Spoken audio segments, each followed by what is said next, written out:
home. Welcome to the Archives Talk Show. I'm your host, Rumbidzai Manyame, and I'm very excited that we are on season 2. Today I've got my lovely guest, Ngandini. Welcome to the show, Memory. Welcome, Natasha. Thank you. Okay, can you tell us about yourself? Well, I am the founder of Revolved Generation. Mm-hmm. It's a non-profit organization which is aimed at youth development. Okay. Yes. So, what has prompted you to come up with that campaign? All right. Our campaign is called A Cry for Help, Mental Health Awareness. Okay. So the campaign is to help the young people concerning the issues of mental health. When we look at the situation right now in Zimbabwe and what is currently going on with the COVID-19 pandemic, we decided to come up with that campaign, A Cry for Help, so that we can help many disadvantaged youths in Zimbabwe. Okay, so what is what is mental awareness? Mental wellness, when we're talking about mental wellness, we are talking about the positive state of the mind. We are saying your mind is in the right order and it's functioning at your best interest. So we are saying the way you think, the way you act, the way you talk, everything that you do has a positive impact on your society, on the environment, everything that concerns you. Okay. What is the biggest trigger? What are the biggest triggers of mental health amongst the youth?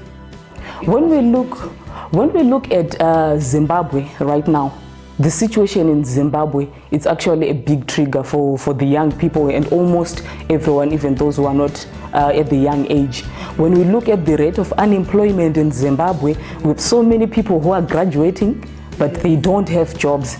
When you look at prices, everything that is going on in Zimbabwe right now, it's actually a challenge. And that can trigger on mental health issues. We are now talking of anxiety, we are talking of depression. People are depressed in Zimbabwe because of the situation. So economic challenges are also triggers on that. And when we also look at individual lives, when we're talking about personal lives, there are so many triggers. We can talk about death, it can be a trigger. We can talk about failing at school, it can be a trigger. So there are so many triggers that are there. COVID-19 pandemic, it's a trigger. Right now we are in a second wave of COVID-19, so you can imagine how people are feeling right now because they don't know if they're going to die tomorrow or what's going to come next because of the COVID-19 pandemic. So there are so many triggers around. Okay, so how can I tell that someone has a mental health problem? Well, some of these problems, it's difficult to identify it. But when you look at the mood swings of people, you can see that this person is suffering from a mental issue. When we talk about eating disorders, it's also part of mental illness. So you can actually see that this person is stressed. The way they are eating, it's not even normal. Some don't even eat when they are stressed. So there are so many things that you can take note of when someone is suffering from mental illnesses.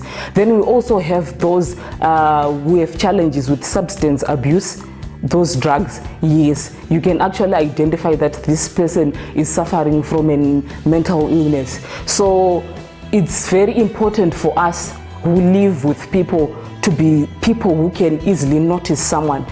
I must be able to notice, is Natasha okay? What's going on with Natasha in her life? So we are now talking about the family, the people that you're living around with. They have to be people who can take notice of that. Okay. Yes. I think we have to ask Mama, are you okay? I think COVID, I think maybe go WhatsApp. Are you okay? Stress. So society and the mentally challenged people, well, can I take some issues mental illness in our culture? Kune depression, kune bipolar. To us in our culture, azvisati zvakunyatsogamuchirika because vamuteta kufunga kuti maybe memory akaroiwa or Natasha ane zvaakaita, but these things are real. They are there. Vanhu vatajaira kuona ndevaive kuti vanenge vachidya mumabhini vanenge vachingofamba vachitenderera, but so many people varipo who are suffering. I can tell you kuti vana vechikoro pavanga vakavhara vasiri kuenda chikoro, the fact yekuti mwana ari kuzviziva kuti ari kufanira kunge ari kuchikoro but akangogara kumba, izvozvo zvinopa kuti vana vaite machallenges avanenge vainawo, zvinopa anxiety muvana. So uchaona kuti nesociety yedu zvinonetsa kuti munhu ati Natasha ari depressed, chero inini wacho to even identify kuti I'm depressed zvoita kunge zvinhu zvinonyadzisa kutaura kuti uyu ane depression, but it's real, it's there, kuti munhu is suffering from anxiety, it's there. I think society kuti tikona kunge tinozvitora kunge chirwere chevarungu. Yes. Depression. Yes. Kuti singava depressed here. Yes. Depression yevarungu. Ndisoso chaizvo. Okay. So what is the best way to improve myself as a well-being? Kuti ndisazova munhu ari kana kuti in a depression situation, ndisava munhu ari anxious. How can I prove myself? Alright, chinoitika muupenyu is munhu ukajaira kugara uine a positive mind, it actually helps you kuti usasuffer from zvinhu zvakaita sestress, zvinhu zvakaita sana depression or being anxious. Because chinoita kuti munhu azosvika pastate yokuva depressed, it's because munhu ari in despair. Haachaziva kuti in this situation how can I handle these things, haachaziva kuti pane zviri kuitika izvi ndozviita sei. So uchaona kuti munhu ukagona kugara uine a positive mind, it actually helps you. And also it's very important kuti kana une machallenges auri kufesa, talk to someone. Usagara wakanyarara because unongochifunga kuti ndikazotaura Natasha anozondiudza the next person my issues. To someone anogona kuzofamba akutoita news yana kutoudza vanhu vese zviri kuitika mukati melife yangu.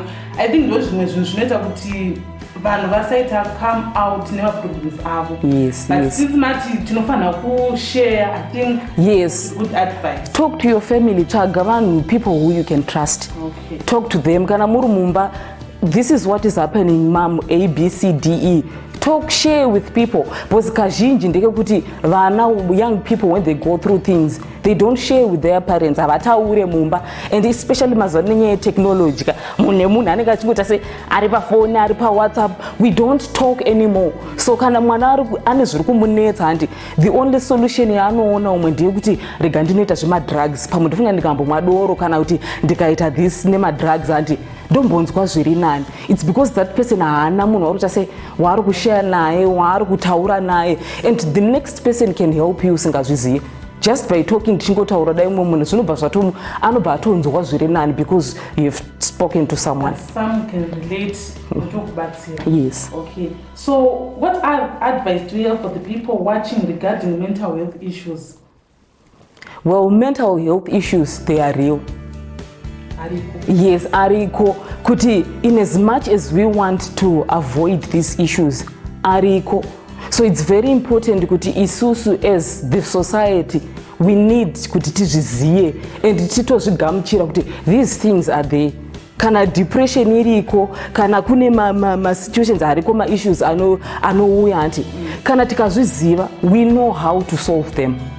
Challenge inonetsa ndeyekuti kana munhu anayo depression or ane post traumatic stress, ane zvaari kusuffer nazvo anti hamusi kuzvigamuchira kuti anayo stress. Even us as people, my individuals, munogona kusvika pastate yekuti haudi kubvuma like the situation that you are in.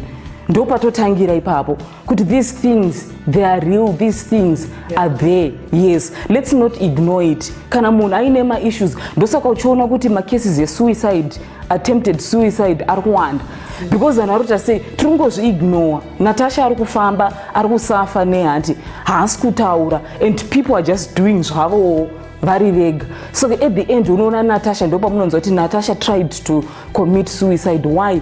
Because that person ane stress, that person ane depression, that person ane zvinhu zvakawanda. Because umwe munhu arotofunga kuti ndoita sei neupenyu, mari haisi kukwana, zvinhu hazvisi kuita. Mira ndibvokubate ipapo. Unoziva I think maybe problem yedu isusu vanhu. Takungofunga kuti munhu wese ane ma-issues ake. Saka kuti ndimbotora problem yanhingi, ndimbodhila nayo, hakusi kwakuzviremedza here. Hakusi kuzviremedza. Just sharing your problem, tiri panapa ndikatotaura kuti Natasha, this is what is happening. The fact yekuti ndachitaura, ndachibuditsa mandiri, that's actually going to help you. Ukaramba wakachengeta, urikuramba uchifunga, urikuramba uchifunga, yes, and it's building up. Saka tikataura, maybe we can come up nema solutions. Pamwe utofunga kuti mema ana solution. But pamwe ndinayo, I can help you. Ndinayo solution kuti kowadi ukadai. So dzimongo kunyarara nekungofunga kuti pamwe takuremedza vamwe vanhu nei. Ndo patinenge tichizvikanganisa. Vanhu vese tinawo ma problems. But by sharing, by talking to someone, zvinokubetsera kuti munhu iye chero asina solution yekuti ungazoti pamwe andipa mari ndo yauri kutsvaga or what, they will come up with something to help you. Yes. Vanhu tanga ratopuwa mari. Yet advice aisingori panyaya yemari. Yes. Panyaya yemari even kutongotaura. Okay, so how can one assist your project? Ne project yedu yatiri kuita iyi, we are expecting kuti tiwane mapartners vatinogona kushanda navo kuradio, we can do ku TV, even funding, so that we can have projects edu around Zimbabwe. So we want to move tichidzidzisa vanhu tichitaura about mental wellness, because we know kuti this is very important. So at this point tinotsvaga mapartners, at this point masponsors, at this point toda kuti tiite zvinhu zvekuti we can reach coverage yakakura tichibata vanhu vakawanda in Zimbabwe, especially rural areas. Yes, because vanozowanzo kumbosara tichinyanyo focus in town, but what we want to do is we want both the urban and the rural kuti tidzidzise vanhu vazvibata. Ore saka for now ezvino muri kuita kudi musati mane ma sponsors and iye zvino tiri kutarisira ma-sponsors ari kuya. Right now we are running our campaign on social media. Tiri kutoita campaign yedu tichitoita even ma live teachings on our social media pages kuti tibatsirane these things, because zviriko, people are suffering. Yes, so tiri kuita what we can. So tinogona at this moment, we are saying let's go forward. My partners, they will come tichita zviri kuitwa on the ground, because we are saying let's do what we can, let's help in healing the nation of Zimbabwe. Remember guys, it's not sanitizer maoko. So guys, we'll be back with the next session. Yes, vachitira kuti Mwari havazobati munhu chibharoka kuti ndinozoita pavhesi imwe pazasi panonzi vese vasina kushomera yechikara chakabva here pane mazvimachipsi kutorwa naBill Gates nezvinhu zvakadaro, saka vanhu vazhinji vakuvhunduka pamusoro mangwanani zvoda kuti vanhu ava mufaro wavo unobetseredzwa nezvavanoona, nezvinobatika, nezvinoryika, nezvinomwika, kana zvinhu izvozvo zvatinoda izvo zvisikashayikwa. Vanofamba nokuona havatodzima. We keep on hoping even when others are hopeless. Pashandiswa mashoko anoti substance na evidence. Todzokera kumapenzi mamwe aya awaibvunza last week.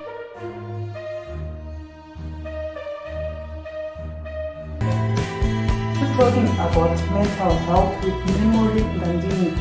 So Memory patenda kubreakta tangotaura kuti how can people assist your project and it. So there's this question yekuti vanhu vane mari vanogona batwa here depression kana kuti ndezvevarombo, chirwere chevarombo, depression.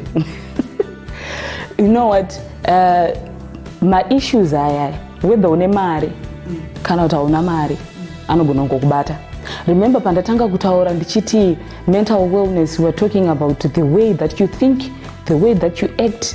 Zvese zvauri kuita is creating a positive effect on your environment. Saka uchaona kuti chero uine mari asi kana kufunga kwako, mafungiro ako asiri right, it's still going to affect you. Kana usina mari asi uchifunga zvakanaka, when we are talking about being healthy mentally, tikutaura kuti zvauri kufunga, mafungiro ako, whether ndine mari kana kuti handina, I'm well. Tiri kuti pfungwa dzangu hadzikontrolewi nekuti handina mari kana kuti this is what is happening. Uri kuti inini ndoda kugara ndiri health pazvinhu zvese, even my mind. Saka zvirova kuti kufunga kwangu, kutaura kwangu, kuacta kwangu, zvese zvandiri kuita zveshuwa. Kana usina mari unogona kuita stress, because mari it's also a trigger inogona kuti munhu aite depression or kuti munhu aende through these issues. Mari inogona kucontributa to that, but isusu tiri kuti ngatisasiyai mari ichiti controla iyo, nokuti handina mari ndotodzi ndatove nema-issues, nokuti mari yawanda ndatove nema-issues, because both cases whether unayo mari kana kuti hauna unogona kutoita depression, because zvakawanda zvinhu zvinogona kukonzeresa kuti munhu uite depression. So yangova nhau yekuti inini ndine utano here, the way that I'm interacting with people, magariro andiri kuita mucommunity, zvese zvandiri kuita ndiri kuita here zvinhu zvekuti handizova inini ndine these issues that are arising. So yes, money can be a trigger yekuti munhu aite stress, kushaya kana kuiita mari ikatowandisa umwe munhu, mari ikatowandisa anogona kutotadza kutofunctiona zvakanaka nekuda kwemari, and at the end of the day achaita mabehavior ekuti zvaachaita zvichazomukonzeresa kuti anga akuzonetseka, ave gara ari mufie, ave kuita ave depressed because of the actions dzaakuita. Saka uchaona kuti although mari iri factor, iyi inhau yekuti iwewe as an individual you are being intentional kuti inini ndoda kugara zvakanaka, kana dziri pfungwa dzangu, my mind, I want to be in a state yekuti zvinhu zvese zvinova positive around me. So what do you think could be done differently regarding mental wellness in Zimbabwe and Africa? Kana takatarisa in our nation Zimbabwe, Africa, we know kuti culture dzedu munomo zvinhu zvekuti wambozvitaura earlier kuti vamwe vanoti aya madisease ndezvevarungu kana kuti zvinowanikwa somewhere else. Tiri kuti munomo, let's be aware, toda kuita awareness, ngatidzidzisei vanhu about mental wellness, vanhu ngavadzidzise, let's empower people about mental issues, because kazhinji unenge usingazive zvimwe zvinhu. Vamwe vanhu vanogona kutoenda through ma-issues iwa but hazvizive kuti this is what they are going through. So ngatidzidzisei vanhu, let's empower people about mental wellness, and tikadzidzisa vanhu vachaziva kuti kana pasvika situation yakadai, this is how I am going to handle it, because zviri kutaurwa, you know the way inotaurwa COVID-19 pandemic, mataurirwa yanga iri kutaura kuti ngodai pawangoenda COVID, that's what we want. Tiri kuti kana yanhau yemental wellness ngatitaureiwo sematauro atiri kuita iwawo zveCovid-19 izvozvo. Let's spread the healing, let's spread the love, let's spread the care, because tiri kuti muwellness zvirimo zvinhu izvozvo. So ngatitaureiwo izvozvo, matauro atinonyanyaita kuti pandemic iwawo ngatipindewo muwellness tichidzidzisa vanhu, empowering people about it. Okay, so Matara, you've got this campaign Cry for Help. Do you need my volunteers? Yes, campaign yedu tinoshanda nema counselors, tinoshanda navo. We also need ma mentors, because tukuti kana mwana auya mu youth auya akanselewa ita zvinhu, we still need people vachavabetsera kuti kana abetserwa problem yake yanayo, what's the way forward? Because mwana anogona kuti alright mwana aita depression nokuti ari unemployed, auya akanselewa, then what? Because achadzokera futi kumba asiri unemployed. We need vanhu vachibetserana kuti zve-entrepreneurship, ma-programs ekuti kana vana vabva through process ye-counseling, what's the way forward with their lives? Tikuti kana munhu ari unemployed, ndo zvatopera here? Kuti ndashayiwa basa zvapera here? Kana mwana akafoira chikoro zvapera here? No, that's not the end. So isusu tikuti we want ma-counselors, we want vanhu vane expertise to help vana ku-entrepreneurship, zvese zvakawanda-wanda kuti tizobetsera vanava. Kana tavabetsera tovaratidza the way forward, tovabetsera. It's not only unemployment, munawo here ma-ideas, mune here zvamuinazvo, so that we can help you to go forward. Because vamwe vari kungofunga pakuti nokuti handina basa zvapera, but ndizvo here? There are so many ways yekugadzira mari, tine so many ways, and we can work together as a community to help these young people. So tiri kutoda vanhu vakawanda, ma-volunteers tiri kutovada. We also need people in the community vanenge vachizofamba vachidzidzisa vanhu, and zvinhu zvatiri kutaura izvi, we need vanhu vano ruzivo. because umwe munhu anogona kuzouya oti ini ndoda kunokansela but havazive because izvi zvinotoda maprofessional. They can tell you kuti kana nyaya yecounseling kana takutaura izvizvi pane zvakati stage dzakati ukaona Natasha asvika pakati Natasha anenge ava right kana kuti Natasha akuda kutoenda kurehabilitation center ndokwakutoda because kesi yake yakanyanya. So tiri kuda vane ruzivo, those people tiri kuvada kuti tishande tese tigobetserana kuti community yedu igoita zvakanaka and tigobetserana kuti vana vedu vasazopedzisira vangonoita zvemadrugs vakungodi. We've had so many cases ezvemadrugs zviri kugadzirwa nevana because havana zvavari kuita, they are idle. So this will help us tikawana vanhu vane ruzivo, vane expertise vavo kuti tishande pamwe chete tibetserane in the community. Okay, so you want people vane knowledge. Kana ndisina knowledge but ndiri kuda kuva part of your group handichatouyi passion. Aiwa munouya but zvatiri kutaura kuti kune zvimwe zvinodzidziswa like tachitaura kuti tichaita maworkshop tichange tichifamba muZimbabwe tichiita maworkshop edu tichidzidzisa about vanhu zvemental wellness. Vanhu ngavauye tivadzidzise voita ruzivo and then you go back to your community uchinodzidzisa and the place yaunotanga kudzidzisa vanhu is your family. Ndo maunotanga. Handitangiri kunodzidzisa vanhu kunze, isusu mumba medu macho hatisati tatese tadzidzisana. So vanayo passion, they are free to come uyai because kwatichatanga kudzidzisirana is in the home. Ndo matinotanga because ndo mune vanhu vandogara navo vatiri kudya tese tiri kuita sei zvinhu tese, then we go out tichingopinda tichifamba mumacommunity. Vanayo passion, they can come. Okay. Yes. So ndaita passion, where can I get hold of you guys? Your email address, your phone number, you can give us. All right. Vanhu vanogona kutibata pa 0777 737 805. 0777 737 805. So vanogona kufona or they can WhatsApp ipapo to taura. And then our email is info@revolvedgeneration.com. Okay. Yes. It was nice having you on the show, Memo Ngandini.